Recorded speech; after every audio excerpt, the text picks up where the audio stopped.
સુરત શહેરના ઉધના વિસ્તારમાં વકીલની ઓફિસમાંથી રાતના સમયે સીપીયુ અને કીબોર્ડની ચોરી કરનાર આરોપીને મુદ્દામાલ સાથે ગણતરીના કલાકોમાં પકડી પાડતી ઉધના પોલીસ સ્ટેશનના સર્વેલન્સની ટીમ તારીખ 23/2/2026ના રોજ રાતના સમયે ઉધના રોડ નંબર 3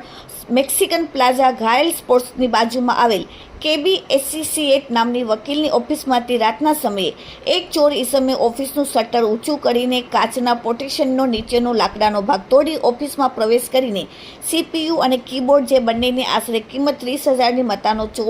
ચોરી કરીને નાસી ગયેલ, જેના સીસીટીવી દેખાતા એક અજાણ્યો ચોર ઈસમ વિરુદ્ધ કાયદેસરની કાર્યવાહી ઉધના પોલીસે ગુનો નોંધીને કરી. ઉધના પોલીસ સ્ટેશનના ઇન્સ્પેક્ટર દેસાઈ સાહેબના આદેશથી ઉધના પોલીસ સ્ટેશનના સર્વેલન્સ સ્ટાફના માણસો બનાવવાળી જગ્યાના આજુબાજુના સીસીટીવી ફૂટેજ ચેક કરીને ચોરી કરનાર આરોપી રિઝવાન ઉમર મોહમ્મદ શેખ, ઉંમર 28, ધંધો મજૂરી કામ, રહેવાસી ઘર નંબર 682, મસ્જિદની ગલીમાં સંજયનગર ઝુંપડપટ્ટી રોડ નંબર 0 ઉધના સુરતવાળાને પકડી પાડીને ચોરીમાં ગયેલ મુદ્દામાલ રિકવર કરીને ઉધના પોલીસે ખૂબ જ સારી પ્રશંસનીય કામગીરી કરેલ છે. Bureau report, daily India TV, Surat.